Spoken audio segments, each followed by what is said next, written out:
ملګری سوال کړی دی چې یوه ښځه ماشوم ته پی ورکوي نو د هغې صحت کمزوري کیږي. آیا د رمضان په میاشت کې بچي ته پی ورکوونکې مور دا د رمضان روجې خوړلی شي او که نه؟ نو مسله دا ده چې کله ماشوم ته مور پی ورکوي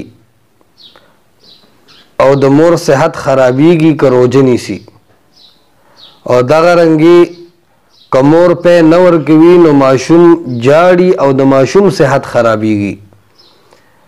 نو نن سبا خو عام طور مختلفو طریقو سره د ماشومانو د غذا دپاره پی ملاویږي، خو که داسې هیڅ یو صورت نه وي او ماشوم بغیر د پیو نه خرابیږي نو داسې ښځې ته شریعت اسلام اجازت ورکړی دی.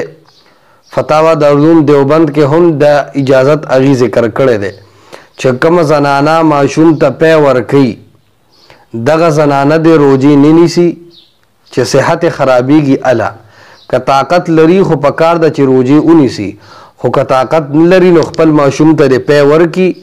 کله چې ماشوم تکړه شي نو دا روجو قضا دی بیا ادا کی. البته کفاره پې نشته چې کله ورته هم صحت ملاو شو دا روجې به دوباره قضا راړوي.